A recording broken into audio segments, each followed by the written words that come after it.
अवधूत चिंतन श्री गुरुदेव दत्त श्री स्वामी समर्थ। तुम्हा सर्वांचं आपल्या स्वामी शक्ती या चॅनलमध्ये मनापासून स्वागत आहे। स्वामी तुम्हा सर्वांच्या सर्व चांगल्या इच्छा पूर्ण करोत एवढीच स्वामींच्या चरणी प्रार्थना करते आणि आपल्या आजच्या या नवीन आणि सुंदर व्हिडिओला पुन्हा एकदा नव्याने सुरुवात करते। भक्तांनो बघा, कालपासनं नवरात्रीची सुरुवात झालेली आहे। शारदीय नवरात्र उत्सवाची जी सुरुवात आहे ही कालच्या दिवसापासून झालेली आहे। काल रविवार होता, काल घटस्थापना झालेली आहे। प्रत्येकाच्या घरोघरी घटांची स्थापना झाली असेल।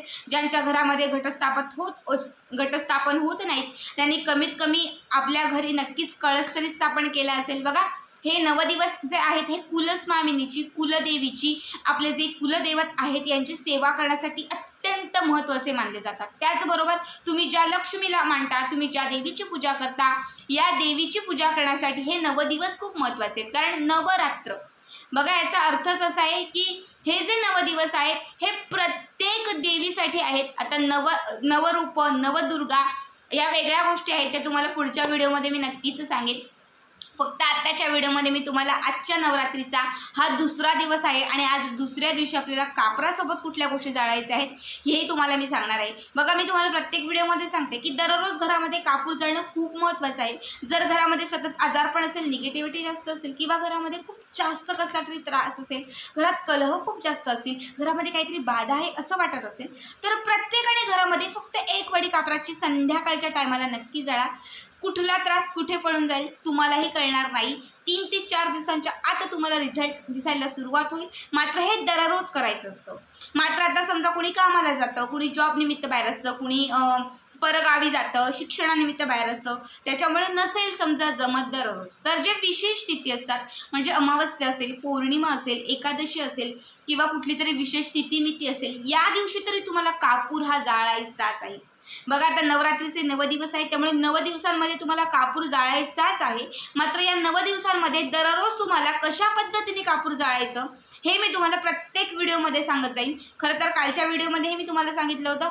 आजच्या व्हिडिओमध्ये मी तुम्हाला आजचा म्हणजे आजच्या दुसऱ्या दिवसाचा उपाय सांगत आहे। दुसऱ्या दिवशी कापरासोबत अशा कुठल्या गोष्टी जाळायच्या आहेत, ज्या गोष्टी जाळल्याने घरातील नकारात्मकता संपून जाईल, घरातील दारिद्र्याचा नाश होईल, घरातील गरिबी जी आहे ती गरिबी हटवता येईल, घरामध्ये बरकत यायला सुरुवात होईल आणि घरामध्ये लक्ष्मी कृपा होईल।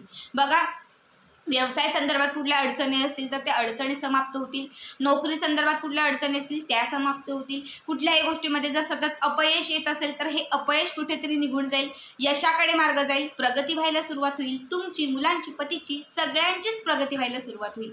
उपाय अतिशय महत्त्वाचा आहे, प्रत्येकाने व्यवस्थित बघा आणि आज याच पद्धतीने घरामध्ये कापूर जाळा। आता कुठल्या गोष्टी आहेत त्या, हे सगळं काही ऐकण्यासाठी व्हिडिओ शेवटपर्यंत पहा आणि जे चॅनलवरती नवीन असेल त्यांनी लगेचच आपल्या चॅनलला सबस्क्राईब करा।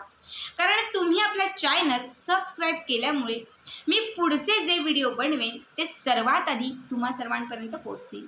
बघा, तुम्हाला काय करायचंय, आज संध्याकाळी 6 नंतर रात्री 12च्या आत तुम्ही कधीही कापूर जाळू शकतात। यासाठी तुम्हाला एक मातीची, दगडाची पंटी घ्यायची आहे। नसेल तर एखादा दिवा घ्या किंवा एखादं जे भांडं ज्यामध्ये तुम्ही कापूर जाळता ते भांडं तुम्हाला घ्यायचं आहे। या भांड्यामध्ये, या पंक्तीमध्ये सगळ्यात महत्त्वाची गोष्ट म्हणजे तुम्हाला थोडीशी विभूती घ्यायची आहे। आता विभूती म्हणजे काय, बघा, आपण अगरबत्ती लावतो, उदबत्ती लावतो पूजा अर्चा करत असताना आणि त्याची विभूती आपण साठवून ठेवतो। तर ही विभूती तुम्हाला थोडीशी या पंक्तीमध्ये सगळ्यात आधी टाकायची आहे। विभूती म्हणतो, भस्म म्हणतो, राख म्हणतो, रक्षा म्हणतो, अशा अनेक गोष्टी आपण याला म्हणत असतो। तर ही विभूती, ही राख, ही जी रक्षा आहे, ही जी भस्म आहे, ही तुम्हाला थोडीशी त्या पंक्तीमध्ये टाकायची आहे। बघा, सिद्धी प्राप्ती झालेली असते ही विभूती आणि त्यावरती जेव्हा तुम्ही कापूर जाळायला सुरुवात करता किंवा कापूर जाळता तर जो इफेक्ट फक्त कापूर जाळल्याने तुमच्यावरती होणार आहे त्यापेक्षा 10 पट जास्त इफेक्ट किंवा 10 पट जास्त ऊर्जा किंवा 10 पट जास्त फळ तुम्हाला या गोष्टीने मिळतं। त्यामुळे अगोदर विभूती घ्यायची आहे, त्यावरती कापूर ठेवायचा आहे। त्यानंतर 7 लवंगांची, म्हणजे लवंग जे फुलवाले अख्खे लवंग असतात, हे 7 लवंग एकत्र करून लाल रंगाच्या धाग्याने बांधून त्याची एक मोळी करायची आहे आणि ही जी मुळी आहे म्हणजे हे जे 7 लवंग एकत्र केलेले आहेत हे तुम्हाला तुपात बुडवायचे आहेत। तूप नसेल तर जे तिळीचं तेल तुम्ही दिव्यासाठी आता वापरतात नवरात्रीमध्ये, या तिळीच्या तेलामध्ये तुम्हाला हे लवंग तुम्हाला बुडवायचे आहेत आणि त्यानंतर तुम्हाला ते कापराच्या शेजारी ठेवायचे आहेत. यावरती तुम्हाला थोडेसे तुमच्या घरामधील लाल किंवा पिवळी काळी किंवा पिवळी मोहरी जी असते ही थोडीशी काळी किंवा पिवळी मोहरी तुम्हाला याच्यामध्ये टाकायची आहे. त्यानंतर तुम्हाला काय करायचं, एक लांब अखंड तुम्हाला वात घ्यायची आहे. फुलवाली असेल ती घेतली तरीही चालेल किंवा अखंड घ्या, दोघांपैकी कुठलीही घ्या. ही वात तुम्हाला तेलात किंवा तुपात बुडवायची आहे आणि ती वात तुम्हाला त्या दिव्यामध्ये, त्या पंटीमध्ये तुम्हाला लावायची आहे, म्हणजे ठेवायची आहे. त्यानंतर ही वात प्रज्वलित करायची आहे. ठीक आहे. वात प्रज्वलित झाल्यानंतर तुमच्या घरामधील जे कुठले सदस्य आहेत या सदस्यावरून तुम्हाला, म्हणजे ज्यांना त्रास होतोय, आता एखादा खूप आजारी असतो, एखादा खूप चिडचिड करतो, एखाद्याला खूप राग येतो, एखाद्याच्या मागे काहीतरी इडापिडा लागलेली आहे असं वाटत असेल, किंवा एखाद्याला प्रत्येक गोष्टीमध्ये अपयश येत असतं, तर अशा व्यक्तींवरनं किंवा लहान मुलं असतील तर त्या व्यक्तींवरनं तुम्हाला ही जी पंटी आहे ज्यामध्ये तुम्ही वात लावलेली आहे, ही वात लावलेली जी पंती आहे ती तुम्हाला वरपासनं खालपर्यंत तुम्हाला 7 वेळा उतरवायची आहे. एकच दिवा, एकच पंटी कितीही व्यक्तींवरून तुम्ही उतरवू शकता. समजा कापूर संपत आला तर त्यामध्ये दुसरा एखादा असा कापूर टाकत राहा. पंटी विझू द्यायची नाही, एवढं लक्षात ठेवा. हे उतरवून झाल्यानंतर बघा, पेटती पंती उतरवायची आहे. उतरवून झाल्यानंतर संपूर्ण घरभर या कापराचा धूर जो आहे तो तुम्हाला दाखवायचा आहे. लवंग वगैरे संपूर्ण जळाले पाहिजेत अशा पद्धतीने कापूर तुम्हाला पेटवायचं आहे.